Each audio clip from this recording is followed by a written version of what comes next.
Mesdames et messieurs, soyez salués où que vous soyez, partout à travers les quatre coins du globe. Alors, c'est la panique générale sur l'ensemble de la capitale ukrainienne, Kiev. Ah oui, une alerte maximale très élevée vient d'être déclarée sur l'ensemble du territoire ukrainien, mais plus précisément sur la capitale ukrainienne.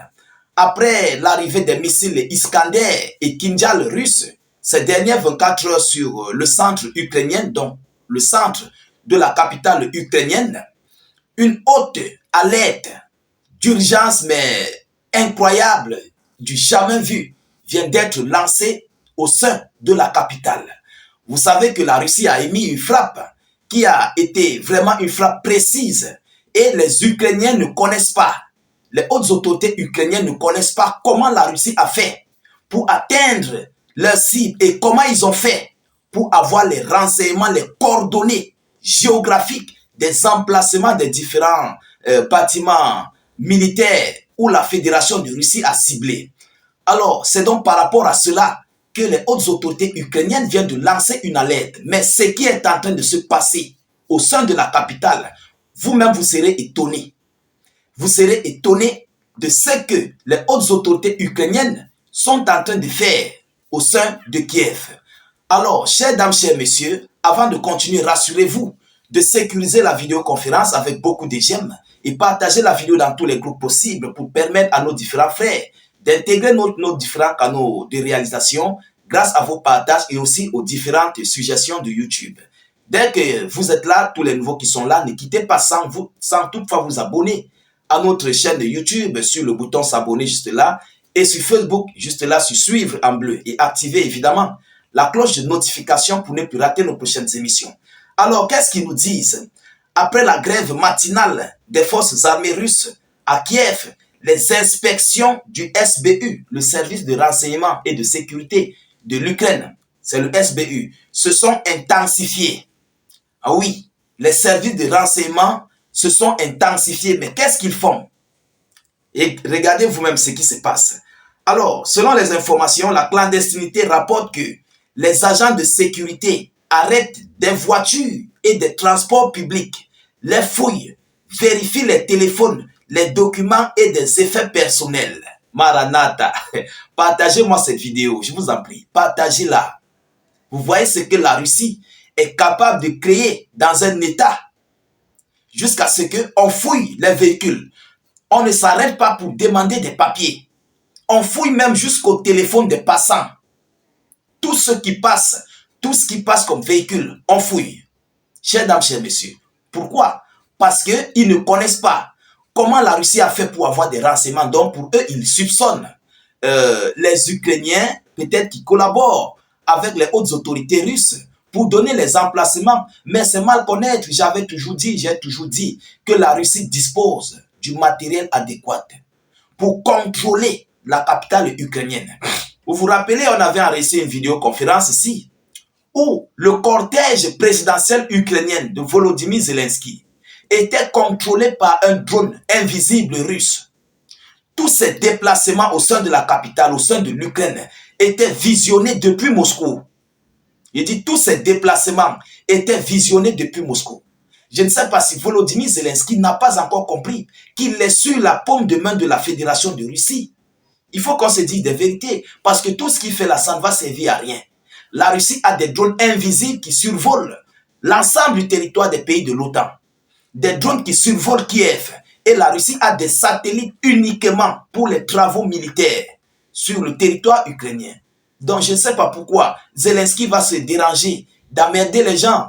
Vous comprenez? Alors qu'est-ce qu'ils disent? Selon les informations, des contrôles sont en cours parmi les travailleurs du secteur énergétique qui travaillaient dans le centre de Kiev. Ils vérifient leurs téléphones et leurs ordinateurs, des employés de TCC et sont également joints au contrôle et des femmes enregistrées comme travailleurs médicaux auraient été arrêtés. Selon ce qu'ils disent.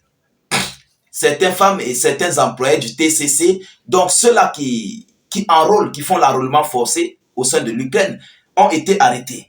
Alors, les chaînes militaires du TG écrivent qu'un groupe de militaires soupçonnés de collaboration avec la Fédération de Russie est recherché à Kiev. Un groupe de militaires qui collaborent avec les Russes est recherché au sein de Kiev. Vous comprenez? La frappe contre le centre de contrôle du SBU est associée à leur dénonciation. Selon eux, ils disent que la Russie travaille en coordination avec un groupe de soldats au sein de l'Ukraine qui travaillent pour la Fédération de Russie. Donc, ce sont eux qui ont donné des informations, des localisations et tout ce qui s'ensuit sur ces frappes groupées que la Russie a menées hier. Alors, je crois que les Ukrainiens ne savent plus quoi faire. Oui, parce que le monde est déjà dans une technologie avancée. Même des satellites, on vous montre Google Maps, ça localise, mais ça lit complètement votre pays. Ça vous donne tous les emplacements de tout ce qu'il faut. Hein? Je ne sais pas si ces gens sont encore en arrière dans la technologie ou qu'est-ce qui se passe. Il dit seul Google Maps te montre toutes les localisations de tous les bâtiments, que ce soit des cafés, que ce soit des zones militaires, tout. Google, vous qui connaissez, Google Maps te positionne tout. Je ne sais pas pourquoi Zelensky va déranger le peuple. Vous comprenez? Alors, de plus, toutes les victimes de l'attaque n'ont pas été envoyées au repos éternel par les missiles. Plusieurs militaires ont été abattus. Le repos éternel de 3 responsables du TCC est également signalé. Les responsables n'ont pas encore commenté. Donc les Ukrainiens n'ont pas encore commenté les repos éternels de leurs vaillants soldats. Alors, chers dames, chers messieurs, voilà ce qui se passe du côté de l'Ukraine. Alors, c'est une grosse panique, c'est une grosse peur qui est présentement sur l'État ukrainien. On ne sait pas ce qui va se passer. On ne sait pas si réellement il y a un groupe de soldats qui travaillent avec la Fédération de Russie. Mais en tout état de cause, il faut quand même le savoir. Dans tous les États, dans tous les pays, il y a toujours des agents infiltrés, surtout les grandes puissances. Il y a toujours des agents infiltrés. Donc, ça ne peut pas manquer du côté de la Fédération de Russie contre l'Ukraine. Et en plus, ils sont des pays voisins. Ils parlent même d'ailleurs presque la même langue. Il y a des Russes qui parlent ukrainien, il y a des Ukrainiens qui parlent russe. Vous comprenez? Alors, est-ce que tel est le cas que la Russie a des agents doubles sur le sol ukrainien? Voilà la réelle question qui est posée. Mais si les Ukrainiens ont déjà eu des informations, peut-être sûrement il y a des soldats qui travaillent avec la Fédération de Russie et qui livrent des informations. Donc, des agents doubles. Vous comprenez? Alors, c'est dans tous les États. Même aux États-Unis d'Amérique, il y a des États qui ils ont des renseignements dans presque la plupart des pays, même les pays de leurs ennemis. C'est même là-bas même qu'ils envoient plus des agents de renseignement. La Russie possède des agents de renseignement du côté des États-Unis d'Amérique qui sont même infligés à l'interne du gouvernement américain. Pareillement avec la Chine et les autres grandes puissances, même la France. Ah oui, c'est ça qui est la vérité. Donc, tout ce qu'ils vont faire serait voué à l'échec. Même s'ils arrêtent quelques-uns, il y aura des autres qui vont les remplacer. Et la Russie s'est préparée pour ça. La Russie finance gros. Même pas seulement la Russie, tous les États financent gros pour leur renseignement extérieur.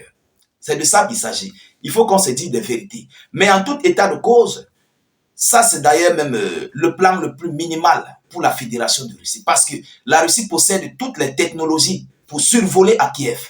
Avec des drones invisibles, avec des multiples styles de matériel. Vous comprenez? Donc, je ne vois pas pourquoi ils vont déranger les Ukrainiens par rapport à cela. Vous comprenez? Alors, voilà la grosse panique qui a été lancée du côté de la capitale ukrainienne. En tout état de cause, nous continuons de suivre cette actualité le plus près que possible. Nous ne manquerons pas de vous tenir informés de la suite de ces actualités ou bien de ces hostilités entre la Fédération de Russie et l'État ukrainien. Alors, de votre côté, partagez la vidéo dans tous les groupes possibles. Mettez dans les groupes WhatsApp, Facebook, Instagram. N'hésitez pas de mettre suffisamment de commentaires. Même si vous n'avez rien à écrire, mettez tout simplement « Salut état d'urgence » en commentaire ou encore faites des cœurs, des étoiles en commentaire. C'est très important de vous le dire. Alors, tous ceux-là qui ne sont pas encore abonnés à nos différents canaux, tâchez de cliquer sur le bouton s'abonner juste là en dessous et activez évidemment la cloche de notification pour ne plus rater nos prochaines vidéos d'actualité. C'est très important. Alors, dès que vous le faites, n'hésitez pas, s'il vous plaît, de mettre des commentaires. Oui, mettez des commentaires. Si vous ne pouvez pas mettre, Mettez des cœurs en commentaire, des étoiles ou encore écrivez salut état d'urgence ou vive la paix dans le monde. Je vous reviens tout à l'heure pour une prochaine série d'actualités. Soyez encore salués une fois de plus. Ciao, ciao.